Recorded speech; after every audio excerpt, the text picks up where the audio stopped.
Assalamualaikum warahmatullahi wabarakatuh. Sahabat konstitusi dimanapun berada, saat ini wacana pemindahan ibu kota semakin hari semakin ingin mencapai puncaknya. Tentunya ada hal yang penting yang harus kita pahami tentang pemindahan ibu kota ini. Pemindahan ibu kota bukanlah kebijakan hukum terbuka yang secara teknokratik bisa saja dilakukan karena keputusan politik presiden saja, meskipun juga mendapatkan dukungan ketua umum partai politik pendukung dari presiden itu. Ternyata ada hal-hal filosofis konstitusional yang harus dipahami terlebih dahulu tentang ibu kota dalam perspektif perjalanan sejarah konstitusi kita selama ini. Ibu kota menurut Undang-Undang Dasar 45 adalah tempat di mana seluruh rakyat Indonesia berkumpul untuk kemudian mengambil putusan-putusan yang paling penting terhadap republik ini dalam sebuah kelembagaan, wakil-wakilnya yang telah dipilihnya melalui pemilu untuk tempat berkumpulnya mengambil putusan tertinggi akan masa depan republik ini. Makanya kemudian dalam pasal 2 Undang-Undang Dasar 45 menyatakan bahwa Majelis Permusyawaratan Rakyat bersidang itu di ibu kota negara. Inilah makna ibu kota. Bukan hanya sampai di situ, bahwa ternyata juga ibu kota adalah tempat di mana seluruh rakyat Indonesia memberikan mandat kepada institusi negara untuk kemudian menguasai segala penggunaan uang rakyat oleh institusi-institusi negara. Makanya kemudian disebut dalam Undang-Undang Dasar bahwa Badan Pemeriksa Keuangan tersebut berkedudukan di ibu kota negara. Dan definisi dari sebuah ibu kota, di antara puluhan, ratusan, bahkan ribuan mungkin kota yang ada di Indonesia, termasuk pulau. Tentunya ada sesuatu yang harus kita pahami. Mengapa kemudian Jakarta ditunjuk sebagai ibu kota? Apa definisinya? Apa yang melatar belakangi kemudian Jakarta kita jadikan dia kota yang menjadi ibu? Ibu dari seluruh negara ini, ibu dari seluruh wilayah republik ini, ibu dari seluruh kota, kampung, desa, kecamatan yang ada di republik ini. Karena Jakarta adalah ibu yang mengandung, bahkan melahirkan negara kesatuan Republik Indonesia ini. Jakarta adalah tempat di mana ibu menjahit bendera merah putih. Jakarta adalah tempat di mana proklamator kita memproklamasikan kemerdekaannya kepada seluruh penjuru dunia. Jakarta adalah ibu yang memfasilitasi lahirnya Pancasila, ideologi negara yang sangat kita banggakan, ideologi yang kita ingin sebar ke seluruh penjuru dunia, kata Bung Karno. Jakarta adalah tempat kita menulis, menguntai kata-kata, selaksa kata-kata menjadi untayan-untayan kata untuk mengontrol kekuasaan itu dalam bentuk Undang-Undang Dasar 45. Inilah Jakarta yang kemudian kita lekatkan sebagai ibu dari seluruh kota, dari seluruh wilayah, bagi seluruh kampung wilayah yang ada di Indonesia. Inilah perjalanan panjang.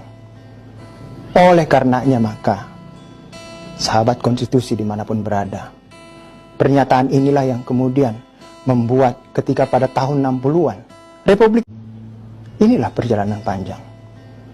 Oleh karenanya maka, sahabat konstitusi dimanapun berada, pernyataan inilah yang kemudian membuat ketika pada tahun 60-an, Republik ini pernah gamang tentang Jakarta sebagai ibu kota. Tapi kemudian Bung Karno pada tahun 60-an mengeluarkan undang-undang yang menyatakan bahwa Jakarta adalah ibu kota negara.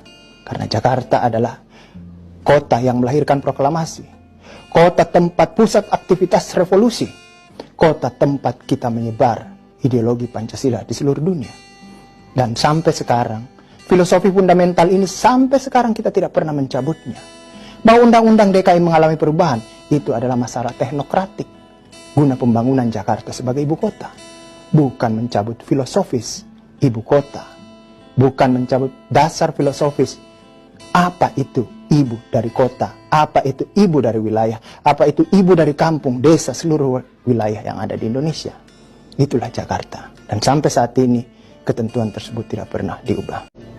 Pemindahan ibu kota memang tidak semudah dalam kebijakan-kebijakan pemerintahan lainnya yang mungkin secara teknokratis bisa saja dilakukan. cukup dengan ketemu dengan ketua umum partai politik, kemudian mendapatkan dukungan dari parlemen. Maka urusan perubahan undang-undang belakangan saja. Tidak seperti itu. Karena ada nilai-nilai fundamental, ada nilai historis Jakarta sebagai ibu kota yang memang sangat sulit untuk kita lekatkan. Karena apa? Bisa dimaknakan bahwa jikalau kita ingin memindahkan ibu kota dari Jakarta, itu sama dengan ingin mencabut dasar fundamentalis bahwa Jakarta ternyata bukan lagi ibu tempat melahirkan proklamasi, bukan ibu yang menjahit merah putih, bukan ibu tempat memfasilitasi para pendiri bangsa menghadirkan Pancasila, menghadirkan konstitusi yang kita nikmati sekarang. Sahabat konstitusi dimanapun berada, inilah hal yang perlu kita pahami tentang pemindahan ibu kota.